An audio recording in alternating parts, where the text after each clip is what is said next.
नमस्ते दोस्तों, आपका हमारे YouTube चैनल में स्वागत है। और आज हमारे साथ बहुत ही ख़ास मेहमान मौजूद हैं। बीरेन वकील जी हैं, ये पैराडिम से हैं और हम इनसे सोने और चांदी का भाव ये कैसे देखते हैं उसके बारे में बात करेंगे। बीरेन जी, आपका बहुत बहुत स्वागत है हमारे शो में। तो बीरेन जी, अभी तो काफ़ी उठापटक चल रही है जो सोने और चांदी का भाव है, तो आप कैसे एसेस कर रहे हैं ये सिचुएशंस को?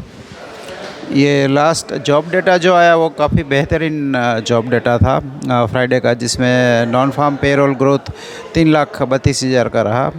तो इनिशियली बॉन्ड यील्ड काफ़ी बढ़े, बट फिर क्रैश हुआ था। मीन्स अब नवंबर में रेट का बढ़ना 25 बेसिस तो पक्का है, बट मार्केट ने ये डिस्काउंट कर लिया है। तो गोल्ड और सिल्वर दोनों में अच्छी रिकवरी आई। ऐसा लग रहा है शायद कि टेम्पररी जो सेल ऑफ हमने जो देखा था वो शायद ख़त्म होगा और अब एक रिलीफ रैली शायद आएगी, जो हमको गोल्ड को यहाँ MCX सिस्टम में शायद में भी 59,900 60,000 तक ले जाए। सिल्वर को भी 70-71 तक ले जाएगा। दूसरी एक बात यह है, वीकेंड में जो डेवलपमेंट हुआ है ये इज़राइल हमास का, वो थोड़ा सीरियस डेवलपमेंट है। अगर मैं प्राइस पर्सपेक्टिव से अगर बात करूँ तो मुझे ये जो नया एलिमेंट आया है जियोपॉलिटिकल रिस्क प्रीमियम का, वो गोल्ड में करीबन $100 $80-100 बिल्टअप होना चाहिए। क्योंकि इज़राइल ने ऐसा रिस्पॉन्ड किया कि Israel is preparing for a long war. तो जैसे रशिया यूक्रेन वॉर ऑलरेडी एक लॉन्ग वॉर बन चुकी है, वॉर ऑफ एट्रिशन जिसको कहते हैं, ये भी अगर वॉर ऑफ एट्रिशन बन सकती है तो मैं भी आगे गोइंग फॉरवर्ड ये रिस्क प्रीमियम बढ़ भी सकता है। बट टेंटेटिवली स्पीकिंग ऐसा मान सकते हैं कि $1,800 की मंदी गोल्ड की कॉमेक्स सिस्टम में ख़त्म हो गई है। फिर आगे फेड का नज़रिया क्या रहता है? रेट हाइक तो आ जाएगा ऑलमोस्ट सर्टेन, बट स्टांस अगर डोविश रहा कि भाई, तो मैं भी कि थोड़ी ये रिकवरी आगे भी बढ़ सकती है। By and large gold looks to be a better and low risk bet for buy side stakeholders. Silver में मैं इतना बाई साइड में कंफर्टेबल नहीं रहता हूँ, बट हाँ, हेजिंग में यानी कैश कैरी आर्बिट्रेज में मैं इसमें ज़रूर कंफर्टेबल रहता हूँ। चांदी का जैसे आप बोल रहे थे, क्या चांदी का कुछ लोग ऐसा अनुमान भी लगा रहे हैं कि चूँकि इसका यूजेस इंडस्ट्रियल और वगैरह में 5G या सोलर में अभी बढ़ता ही जा रहा है और रिन्यूएबल एनर्जी का भी काफ़ी जोर दिया जा रहा है, तो क्या उसकी वजह से डिमांड इसकी बढ़ सकती है? वैसा कुछ आप देख रहे हैं? ये आपका काफ़ी अच्छा क्वेश्चन है। इसको मैं होलिस्टिक मैनर में देखूँ ना, तो सोलार में, रिन्यूएबल में और बैटरी मटेरियल्स में भी, इवन EV में भी थोड़ा सा कंपोनेंट सिल्वर का बढ़ता रहेगा। एंटी बैक्टीरियल प्रॉपर्टी जो सिल्वर की है वो भी थोड़ी सपोर्टिव है। बट पिछले कुछ समय से या पिछले 10-12 सालों से देखिए अगर, तो काफ़ी डिमांड डिस्ट्रक्शन स्पेशली 2 सेक्टर में बहुत आया। एक तो फैब्रिकेशन सेक्टर, जिसमें यूटेंसिल, कॉइन या बर्तन या हम चांदी की ज्वेलरी कहते हैं, जो पायल या उसमें काफ़ी डिमांड डिस्ट्रक्शन आया। और दूसरा ये है कि जो मेजर कंपोनेंट था कन्वेंशनली यूजेज का, वो सिल्वर हैलाइड यानी जो स्टिल फोटोग्राफी थी, जिसमें हम पॉजिटिव नेगेटिव में से चांदी का सिल्वर हैलाइड का इस्तेमाल करते थे, वो डिजिटल फोटोग्राफी आने के कारण वहाँ मेजर डिमांड डिस्ट्रक्शन आया है। ये दोनों सेक्टर, फैब्रिकेशन एंड फोटोग्राफी, ये दोनों सेक्टर सिल्वर की कुल डिमांड के करीबन 40-45% थे और वो मेजर कंपोनेंट था। और ये जो इलेक्ट्रॉनिक्स या रिन्यूएबल्स या सोलर पैनल या मोबाइल या इलेक्ट्रॉनिक्स, उसमें जो डिमांड है, वो जो लॉस्ट डिमांड है उसका रिलेटिवली छोटा ही फ्रैक्शन है।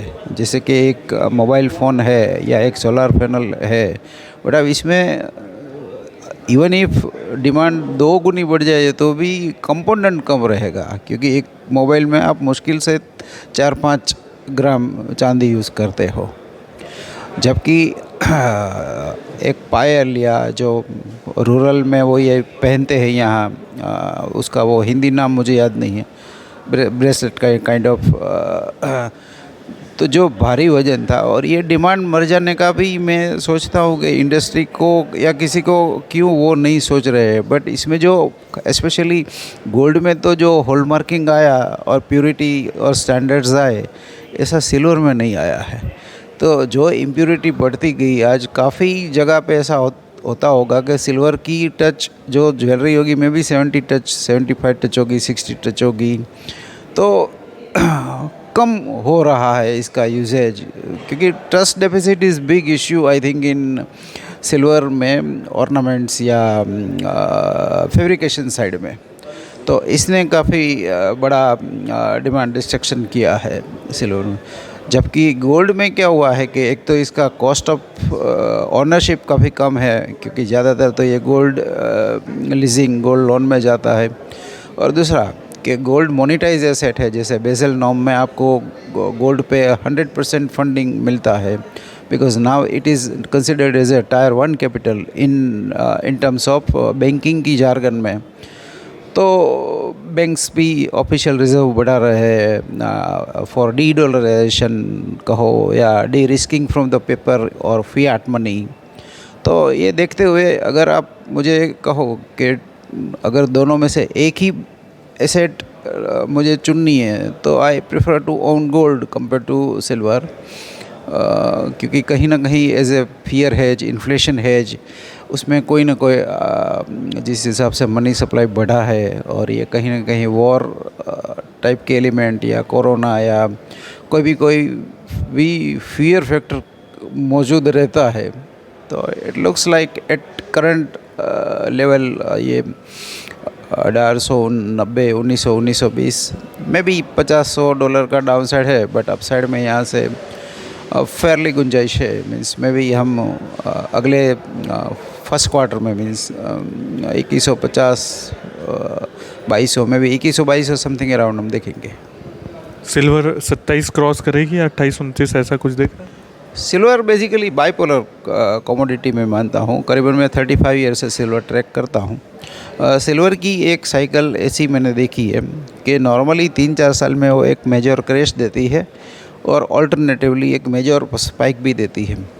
फर्स्ट टाइम उसकी जो रैली आई थी वो 1980 में आई थी, और 1971 में $4 वाली सिल्वर बढ़ के 1980 में करीबन $50 हो गई, जब मिडिल ईस्ट में से सिल्वर का कॉर्नरिंग हुआ था, जिसको हंट ब्रदर्स की सिल्वर स्क्वीज बोलते हैं। फिर वापस 50 से कलेप्स होके वो 380 हो गई थी। उसके बाद 92 में एक छोटा सा स्क्वीज़ हुआ था,